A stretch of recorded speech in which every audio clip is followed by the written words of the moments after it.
વચ્ચે આગામી 5, 6 અને 7ના રોજ ફરી એકવાર રાજકોટના રેસકોર્સ મેદાન ખાતે બાગેશ્વર ધામના પીઠાધીશ્વર બાબા ધીરેન્દ્ર શાસ્ત્રીની હનુમાન કથા યોજાવા જઈ રહી છે।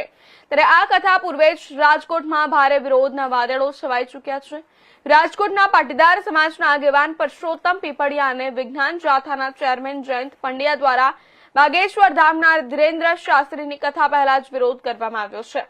મહત્વની વાત એ છે કે આ બંને લોકોનો વિરોધ હનુમંત કથાનો નથી, પણ બાગેશ્વર ધામના ધીરેન્દ્ર શાસ્ત્રી દ્વારા દિવ્ય દરબાર યોજી લોકોના દુઃખ દર્દ કરવા માટે કાઢવામાં આવતા ચિઠ્ઠી ચબરખાનો વિરોધ કરવામાં આવી રહ્યો છે। ત્યારે સમગ્ર મામલે આજે હનુમાન કથાના આયોજકો દ્વારા એક પત્રકાર પરિષદ યોજી કાર્યક્રમની રૂપરેખા આપવામાં આવી હતી। આ તકે કથા આયોજક મંગેશ દેસાઈ દ્વારા ઇન્ડિયા ન્યૂઝ સાથે ખાસ વાતચીત કરતા જણાવ્યું હતું કે વિરોધ કરવો એ સૌ કોઈનો અધિકાર છે, પણ ધર્મનો વિરોધ કરવો એક હલકી માનસિકતાવાળી વાત છે। ત્યારે હનુમાન કથાના આયોજક વતી અમે સામાજિક અગ્રણી અને બાબા બાગેશ્વરનો વિરોધ કરનાર પરસોત્તમ પીપળિયા અને વિજ્ઞાન જાથાના ચેરમેન જયંત પંડ્યાને પણ આમંત્રિત કર્યા છે અને તેઓ પણ બાબાના દિવ્ય દરબારમાં આવી બાગેશ્વર ધામના ધીરેન્દ્ર શાસ્ત્રી સામે પોતાના પ્રશ્નો રજૂ કરી શકે છે। અમારો કે કોઈ પણ આયોજક તેમનો વિરોધ કરશે નહીં અને કથા સાંભળવા આવેલ લોકો માટે ચા, પાણી, ખુરશી જેવી પણ ખાસ વ્યવસ્થા ઊભી કરવામાં આવી છે। અંદાજિત 60,000 જેટલી જનમેદની આ કથામાં આવી શકે તેમ છે અને હનુમાન કથા અને બાગેશ્વર ધામના પીઠાધીશ્વર ધીરેન્દ્ર શાસ્ત્રીના દિવ્ય દરબારનો લાભ લેશે। આગામી 5, 6 અને 7 તારીખના રોજ રાજકોટના રેસકોર્સ મેદાન ખાતે બાગેશ્વર ધામના પીઠાધીશ્વર ધીરેન્દ્ર શાસ્ત્રીની જે હનુમત કથા યોજાવા જઈ રહી છે, ત્યારે ભારે વિવાદ બાદ આ કથા છે તે યોજાવા જઈ રહી છે। ત્યારે આપણી સાથે કથાના આયોજક મંગેશભાઈ દેસાઈ તેમની સાથે વાત કરીશું। મંગેશભાઈ, ક્યાંક ને ક્યાંક વિરોધના વંટોળ વચ્ચે પણ આ કથા થવા જઈ રહી છે, શું કહેશો? વિરોધનો વંટોળ તો નથી, પણ 2-5 લોકો પોતાનો વ્યક્તિગત મત રજૂ કરે છે।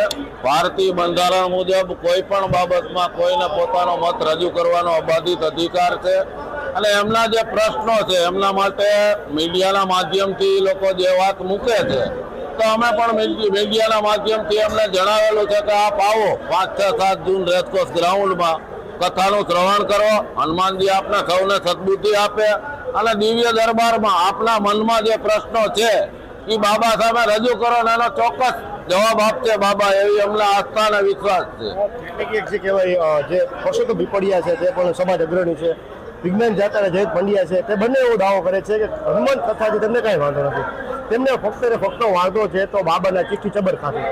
તમે કઈ બાબત નથી, કારણ કે ચિઠ્ઠી ચબરખામાં એમ કહે છે કે અંધશ્રદ્ધા ફેલાય છે, ત્યારે તમારું શું કહેવું છે? ના જી, ચોક્કસ એમાં કોઈ અંધશ્રદ્ધાનો વિષય નથી। પોતે ભક્તો પોતાની શ્રદ્ધા વિશ્વાસથી હનુમાનજીમાં સમર્પણ ધરાવે છે, એ લોકો આવે છે જેમના પોતાના કોઈ પણ દુઃખ દર્દ દૂર થતા હશે તો લાખો લોકો એમને માનતા હશે, હનુમાનજીને આદિકાળથી માને છે અને ક્યાંય ધીરેન્દ્ર કૃષ્ણ શાસ્ત્રીએ એવો દાવો કરેલો નથી કે એનામાં કોઈ દેવી શક્તિ છે કે પોતે ચમત્કાર કરે છે એવું।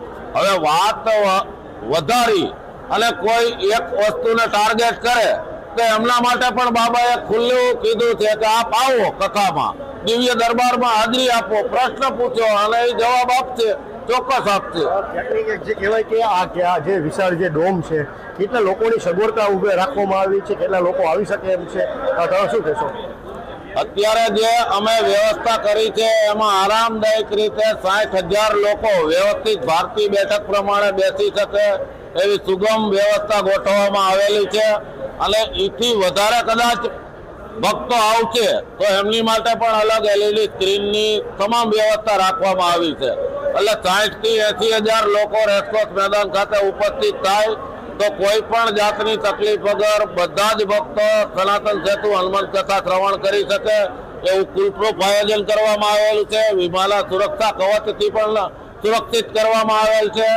પાણી, ચા, છાશ અલગ અલગ અનેક કાઉન્ટરો ખોલવામાં આવેલ છે કે આવનાર ભક્તોને કંઈ પણ તકલીફ ન પડે એનું પૂર્ણ આયોજન સમિતિ દ્વારા કરવામાં આવે છે। એ રીતે જે પરસોત્તમ પીપળિયા અને વિજ્ઞાન જાતાના જયંત પંડ્યાએ જે ચુનૌતી આપી છે કે અમને બોલાવે, તો અમે જશું અને જો બાબાજીથી જબરકામાં જે રીતે લોકોનું જે કહી રહ્યા છે બરોબર જેવું થશે, કારણ કે જેને એક મોહિદ્રા કરીને એક વ્યક્તિ બાળક હતો જે ઘણા વર્ષો પહેલા ગુમ ગયો હતો, તેની હજી કોઈ સાર સંભાળ ભાર નથી પડી તેવો આક્ષેપ પણ લગાવ્યો હતો. તો બાબાજી તેને આ જે હનુમાન કથા યોજાશે, દરિયો દરબાર યોજાશે, તેમાં તે મોહિદ્રાની ભાળ મળશે કે આ મોહિદ્રા આ જગ્યાએ છે, આ જગ્યાએ તેને લઈ આવો, તેના પરિવાર સાથે મિલન કરાવો. બાબા એવું કામ કરશે અને આ લોકોને તમે જે ચેલેન્જ ફેંકી છે તે તમે બોલાવશો? જુઓ, એ આસ્થાનો ધાર્મિક આધ્યાત્મિક વિષય છે, એ આસ્થા અને વિશ્વાસનો છે. પહેલા તો તમને પૂર્ણ શ્રદ્ધા હોવી જોઈએ કે આની પાસે હું જઈશ તો મારો યોગ્ય ઉત્તર મળશે મને. તો તમે હનુમાનજીને ઘરે દીવો કરી પ્રાર્થના કરી દિવ્ય દરબારમાં પધારો.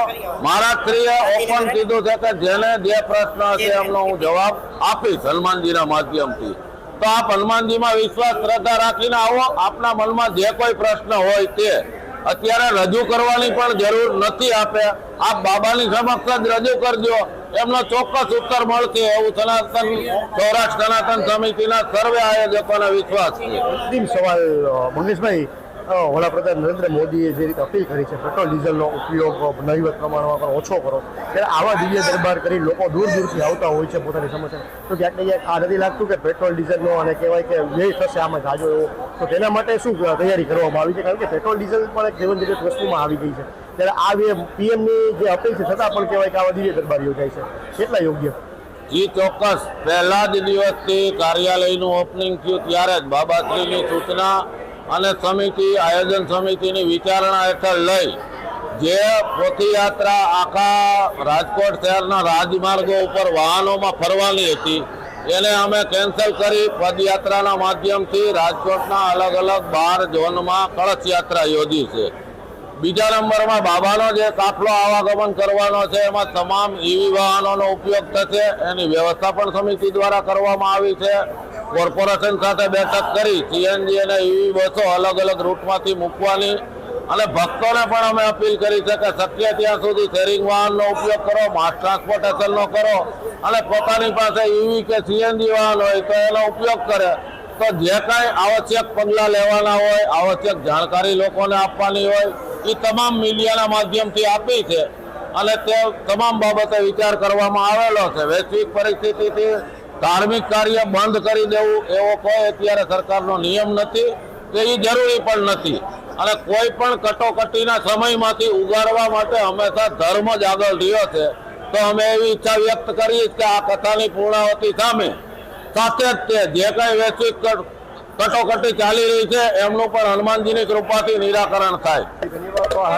જે કથા આયોજક મંગેશભાઈ દેસાઈ તેમણે ઇન્ડિયન સાથે સ્પષ્ટ વાતચીત કરી છે કે જે રીતે ક્યાંક ને ક્યાંક આજે વૈશ્વિક પરિસ્થિતિને જે અત્યારે દેશ સામનો કરી રહ્યો છે, સાથે જે કહેવાય વિરોધોના વંટોળ વચ્ચે જે આ કથા થવા રહી છે, ત્યારે આવા કથામાં જે દિવ્ય દરબાર યોજાવાનો છે તેમાં જે વિરોધીઓ છે તેને પણ જે કહેવાય કે અત્યારે જે કથા આયોજકો છે તે બોલાવશે અને દિવ્ય દરબારના દર્શન કરાવશે. ત્યારે હવે જોવું રહ્યું કે આગામી સમયમાં જે બાગેશ્વર ગામના પિતાધીશ્વર ધીરેન્દ્ર શાસ્ત્રી છે તેની કથા કેટલી સફળ થાય છે અને રાજકોટના લોકો આ કથામાં કઈ રીતે સહભાગી બને છે. રાજકોટ વડોદરા શહેર